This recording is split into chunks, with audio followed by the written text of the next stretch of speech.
있는 이 말씀 그 한 절을 그대로 우리 표로 담습니다. 이 말의 사실적 배경을 보게 되면 예수님이 십자가 바로 지기 전 겟세마네 동산에 제자들과 함께 가셨습니다. 그리고 이제 십자가를 짓게 되었어요.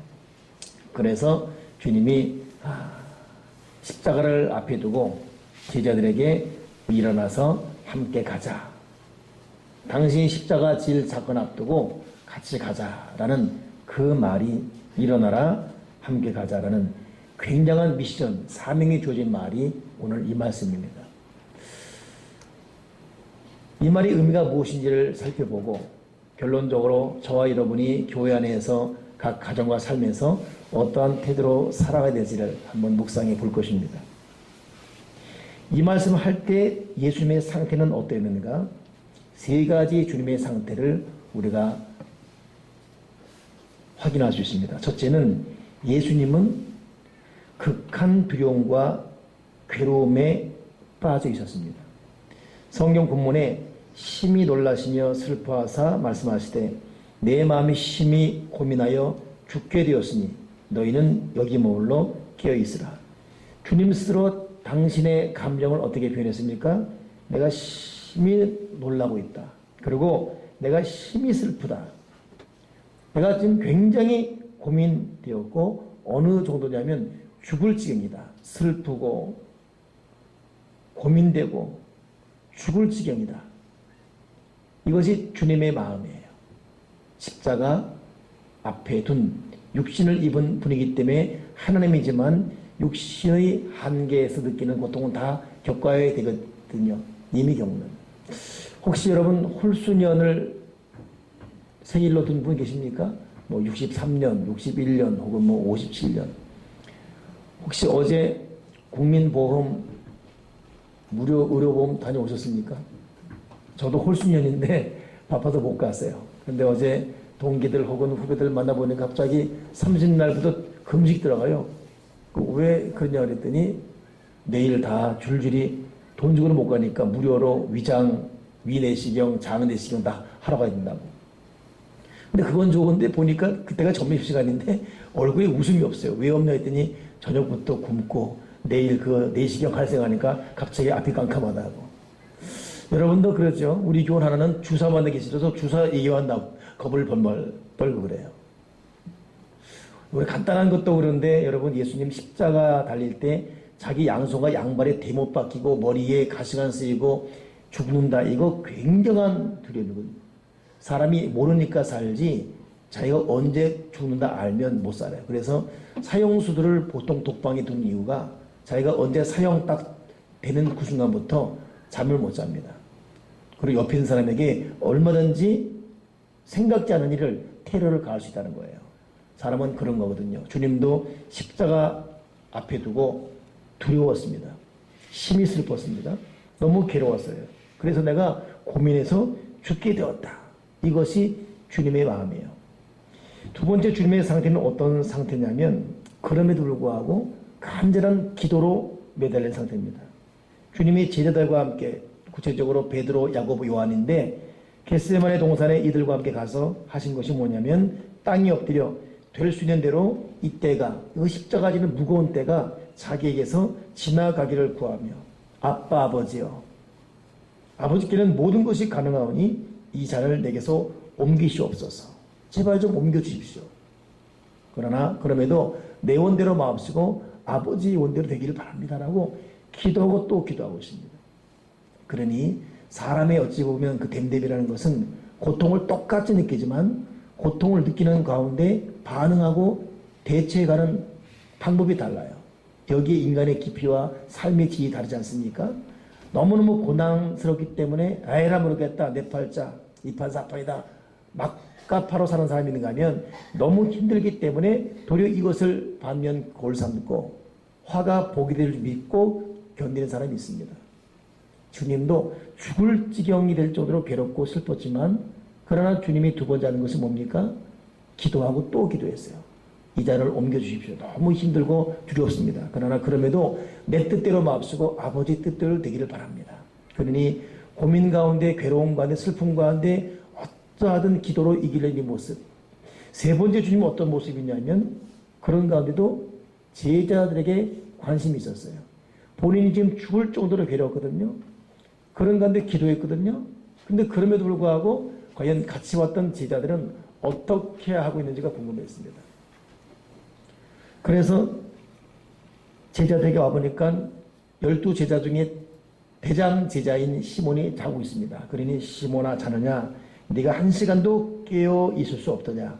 시험에 들지 않게 깨어 있어 기도하라. 죽을 지경인데 기도했고 기도하면서 다른 사람의 올바른 상태를 위해서 관심하는 모습.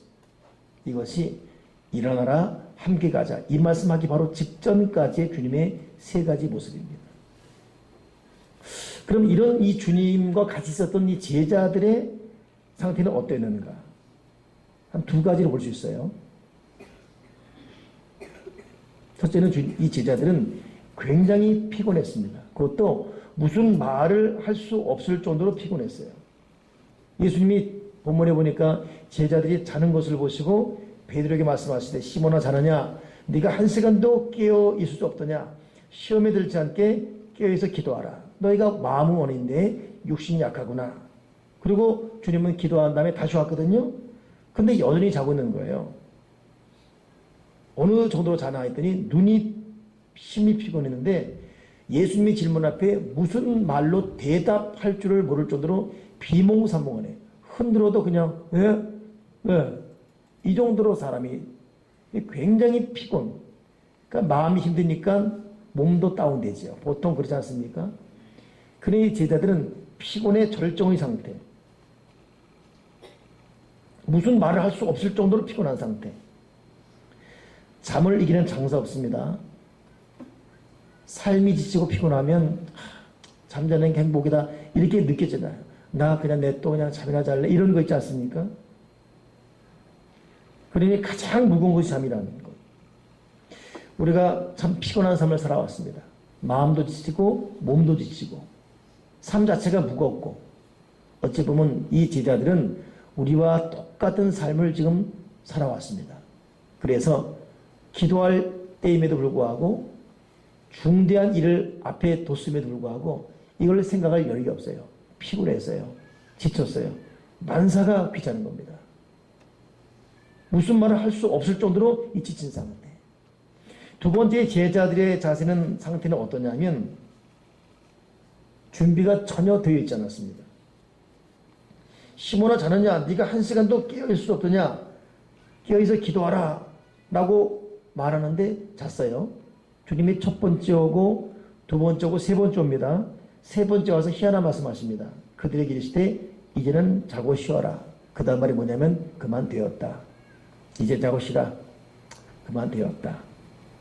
보통 우리 뭘 요구하는데 상대방 반응이 없거나 좀 편찮으면 됐어 이러잖아요. 됐어.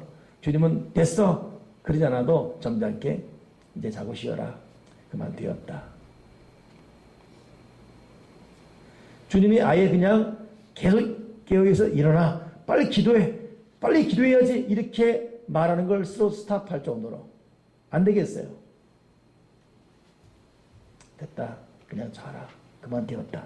이렇게 말할 정도로 여전히 잠을 자고 있습니다. 그런 이들은 잠을 자는 바람에 기도 못했어요. 이 말은 이들은 어떤 영적 준비도 미래에 대한 대처도 전혀 없습니다. 그러니 보세요. 주님은 피곤하고 죽을 정도로 슬프고 두려웠고 그럼에도 다른 기도로 몸부림치고 있습니다. 근데 정작 제자들은 몸을 못 가둘 정도로 피곤한 상태에 잠이 들었고 그러다 보니까 준비가 전혀 되어 있지 않은 전혀 어울리지 않는 예수님의 모습과 제자들의 모습 이렇게 어울리지 않는 이 두 부류의 모습입니다. 바로 이때 주님이 하신 말씀이 뭐냐면 이제는 자고 쉬라 그만 되었다 때가 왔도다 보라 인자가 죄인의 손에 팔리느니라 일어나라 함께 가자. 그러니 여러분 우리가 1년 동안 묵상해야 될 새생명교회 표 일어나라 함께 가자는 제자들은 지치고 준비가 안 된 상태 주님도 마음이 괴롭고 죽을 정도로 괴로운 상태인데 기도하는 요 참 아이러니한 요런 이 두 부류의 요런 심적 육체적 상태에서 나온 말이 일어나라 함께 가자 이 말이에요. 우리는 그렇다면 요 일어나라 함께 가자 이 말을 어떻게 받아들여야 되겠습니까? 제자들의 그런 상태, 주님이 그런 상태에서 주님이 하신 말씀을 우리는 어떻게 받아들여야 되겠습니까? 이것은 여러분 첫 번째, 주님은 우리를 있는 모습 그대로 받아준다는 거예요. 주님은 깔끔하고 깨끗하고 퍼펙트하고 스펙이 완벽하고 월등하고 이런 자만 뽑아서 한다기보다는 그렇게 되도록 우리를 몰아가시지만 주님은 그럼에도 주님이 쓰신 사람도 보게 되면 준비가 안 돼 있어요. 여전히 죄에 빠져 있고 여전히 부족하고 허점이 있고 근데 그냥 그들을 뽑아 쓰는 거예요. 십자가라는 제일 중요한 사건 앞에도 일어나라 함께 가자 그 말을 들은 사람들은 잠자는 사람들이었고 자느라고 기도 안에서 준비가 안 된 사람들이었습니다. 그러나 함께 가자. 그러니 여러분 세상의 인재 뽑는 잣대와 주님 뽑는 잣대는 달라요. 우리는 세상 기준에 맞추려고 얼마나 힘이 됩니까? 그러면 그런 것으로 주님이 나를 볼 것이라고 생각하다 보니까 주님과 상관없는 스스로를 제도하고 제한하면서 스스로 심판하고 있습니다. 나는 이래서 안 되고 또 저래서 안 되고 이렇게 저렇게 차단시켜버리는.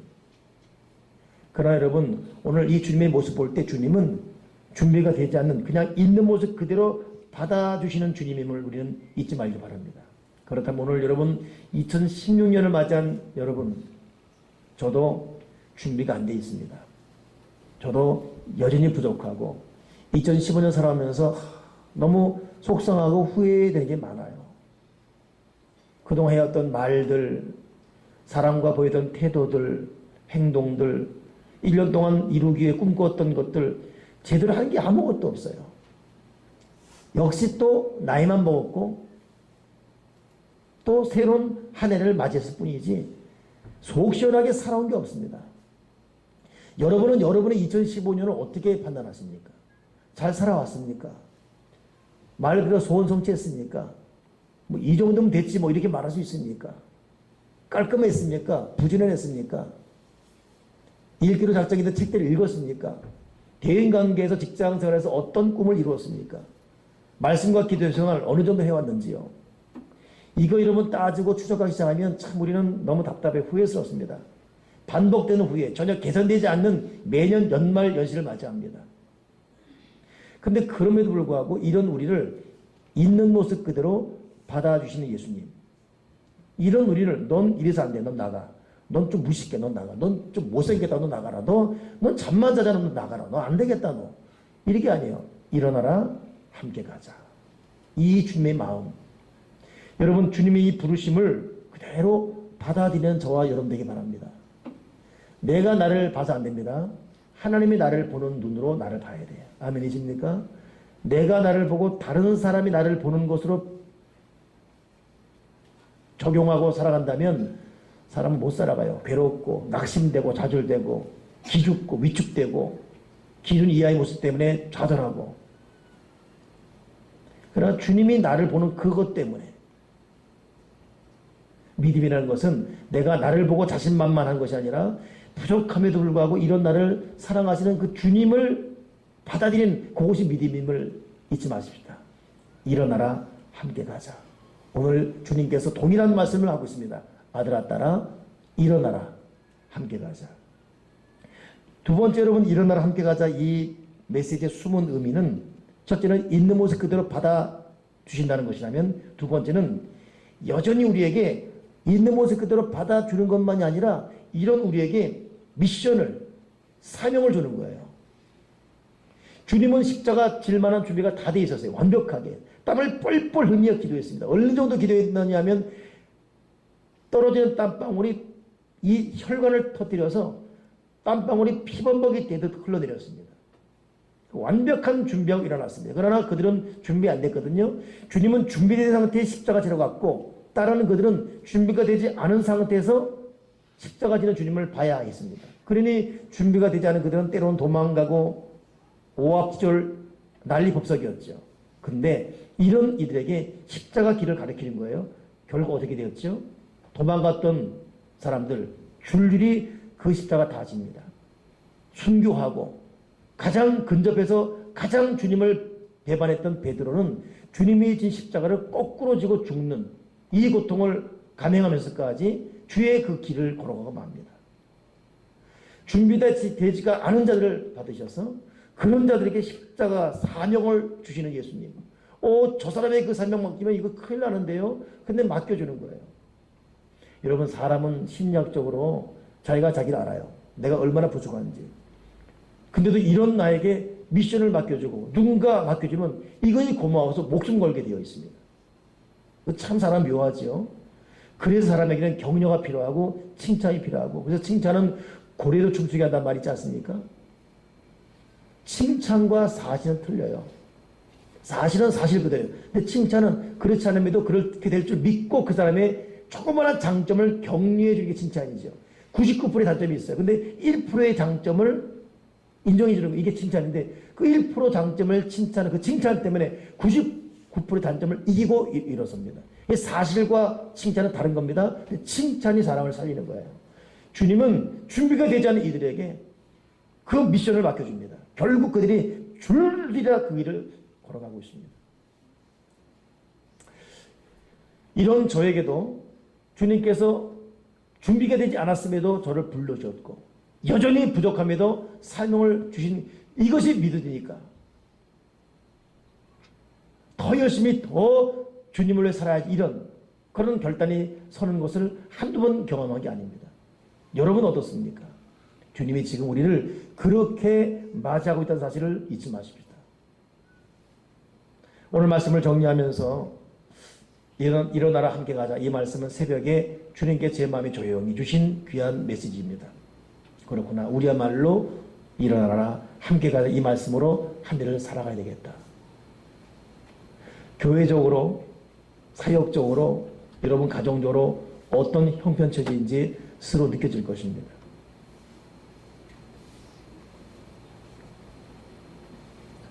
우리나라는 이번에 그 교수들이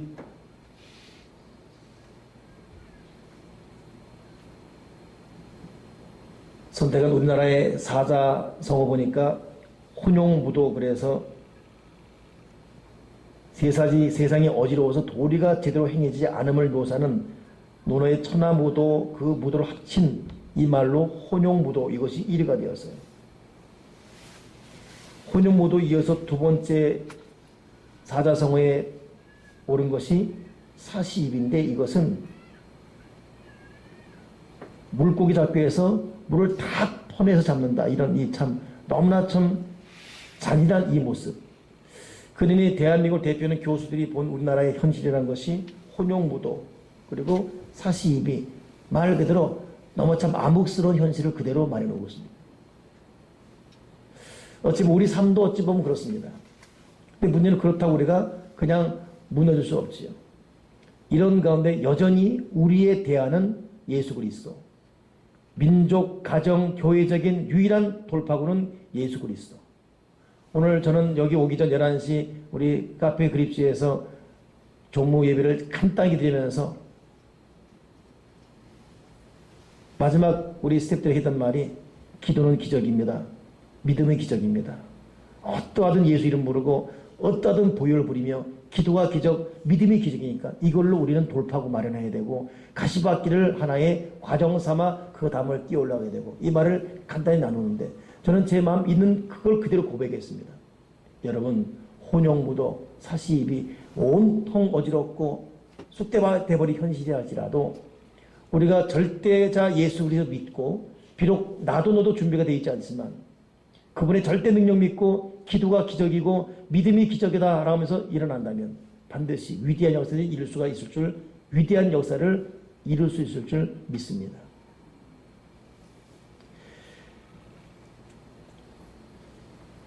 실제 사건을 영화로 다루었던 그 타이타닉 있지 않습니까? 그 1912년 4월 10일 세계 최고의 호화 여객선이라는 그 타이타닉. 이거 첫 항해대 침몰하죠. 근데 이 배의 비극 가운데 여러 사실된 일화가 많이 나옵니다. 그 중에 스트라우스 부부라는 사람, 이 부부 이야기 나오는데 이 사람들은 독일 대생이에요. 근데 미국 넘어가서 가진 고생 다 하는 가운데 자수성가했어요. 아들, 딸도 키우고 이들이 노년을 맞이한 가운데 이제 자식 성공도 했고 그리고 자기들도 돈을 많이 벌었기 때문에 이제 유럽으로 여행 갔다가 미국으로 돌아오는 길에 이 타이타닉 항공을 탄 것입니다. 결혼한 지 41년이 되는 그때. 근데 이 배가 워낙 불사조라는 이름을 가질 정도로 절대 침몰하자는 배라는 별명을 했다 보니까 구조선 이걸 별 준비 안 하는 거예요. 암초에 부딪히면서 배가 서서히 침몰해 갑니다. 당황했죠. 그 교만, 선장의 교만, 착각, 사고 났을 때 대책이 없는 거예요. 그러니 어린아이와 여인부터 구조전해서 보내고 남자들은 어쩔 수 없다 마지막 남는다. 이때의 스트라우스 부부도 결국 부인은 타게 되고 남자 남는 거예요. 빨리 다쇼해서 여인들 자녀 타지요. 근데 이 부인도 탑니다. 구조선 타고 배가 딱 떨어지려고 하는 그 순간에 이 여인이 자기 남편 눈을 보면서 남편 손을 잡아요. 손을 잡고 같이 남편을 따라 올라갑니다. 당신 왜 이러냐 했더니 당신 가는 곳에 나도 가겠어요. 유명한 말합니다. 당신 가는 곳에 나도. 그 목격한 사람이 그 말을 그대로 해서 영화에도 나오죠. 당신 가는 곳에 나도 가겠어요. 그리고 그 신모란 배에 올라타고 같이 빠져줬습니다. 가장 아름다운 모습. 또 여러분 기억나십니까? 영화 옛날에 봤지만은 막 침몰할 때 서로 살려고 막 도망가는데 이 바이올린 연주자들 가다가 다 돌아와요. 그들이 마지막 기도 연주가 뭐죠? 네 줄을 가까이 하게 하면 그 참 얼마나 감미로워. 그거 마지막 연주를 주는 거예요. 함께 연주하며 죽어가는 자들에게 희망을 쏘아올리는. 나 사는 것보다 더 중요한 게 함께 같이 했던 부부 남편과 같이 가는 그들을 선택하는 거예요. 여러분 이 함께라는 것이 얼마나 이 중요한 메시지입니까? 성경이 보게 되면 이 타이타닉호에 나오는 이 말이만이 아니라 진짜 여러분 당신 가는 곳에 나도 같이 가겠다는 말은 룻기에 나오죠. 나오미라는 여인이 한번 살아보려고 고향 떠나갔다가 남편 죽고 다시 다 죽고 자기와 며느리만 다시 돌아오게 된 거예요. 스스로 저주받은 여인이라고 그러죠. 결국 며느리는 가버립니다. 시어머니가 가라 하니까. 이때 룻이 쫓는 시어머니 나오미한테 하는 말이 뭡니까? 어머니 떠나서 가라고 하지 마십시오. 어머니께서 죽으신 곳에 나도 죽고 거기 묻힐 것이다. 어머니 하나님이 나의 하나님이고 어머니 백성이 나의 백성이 될 것입니다. 그러니 며느리의 결연한 고백 때문에 시어머니가 이 며느리 데리고 가지 않습니까? 결국 롯이 누가 되죠? 예수님의 육신의 조상이 돼요. 이 자세 함께 가겠다. 여러분 이 함께의 자세, 이 함께라는 것은 이건 책임 있는 용어예요. 이 공동체입니다. 함께 가는 길에는 저마다 책임이 있는 것이고 함께는 공동체원으로서 거기는 위로가 있고 용기가 있습니다. 함께 가면 슬픔도 사라지고 두려움도 사라집니다. 함께 가면 기쁨과 사랑은 배가 될 수밖에 없습니다. 어렵다고 떠나가 버리고 힘들다고 나몰라 한다면 그런 것은 순간은 자기 이익 때 될 것 같죠. 그러나 그 마지막은 처절한 후회밖에 없습니다. 함께는 어렵지만 선택이 되고 함께는 같이 갈 때 그 위기 이후에 간증할 만한 거리가 많이 나오게 됩니다. 협성대학교로 감리교 신학대학이 있어요. 거기 가게 되면 감리교단이 돈을 모아서 한 40억 모아서 교회 건물을 지면서 건물 앞에 십자가 지었습니다. 근데 십자가, 하얀 십자가 있는데 십자가가 하얗게 이 수직만 있어요. 다들 이게 뭐냐고, 십자가가 왜 없냐고. 그 밑에 중요한 말이 있죠. 하나님이 수직으로 십자가 세워줬으면 수평의 십자가는 너희들이 하십시오. 당신되십시오. 그러니 유일하게 협성대학교 감리교 그 신학관에 가게 되면 그 앞에 십자가가 수직밖에 없습니다. 수평은 우리가 하라고. 여러분, 주님께서 일어나라 함께 가자라고 할 때 이 함께 의미가 뭐라고 생각하십니까? 첫째는 준비가 안 됐지만 받아주겠다는 거예요. 여전히 부족하지만 그냥 있는 모습 그대로 받아주겠다는 거예요. 냄새나고 죄짓고 악하고 똑같은 길을 걸어갈 그런 모습 같지만 그대로 받아주겠다는 거예요. 사람은 다 버려도 나는 너를 버리지 않겠다. 이 주님의 사랑이 담겨 있습니다. 그것만이 아니라 그런 너에게도 내가 다시 일을 맡겨주겠다. 이 일 맡기면 망치는데요? 아니, 그래도 내가 맡겨주겠다. 망쳐도 내가 망치는 거다. 괜찮다. 내가 맡겨주겠다. 주님의 굳은 의지가 있습니다. 그러면서 여기에는 주님의 깊은 책임과 나랑 이 길을 같이 완주하자라는 주님의 초청이 담겨 있어요. 꼭 이 길을 나랑 같이 완주하자. 저도 교회를 개척한 지 어느덧 22년째가 이제 됩니다. 사실 준비도 되지 않고 부족한 가운데 여기까지 온 것 같아요. 여기까지 오기까지는 저와 함께한 교도에 있어서 여기까지 왔습니다.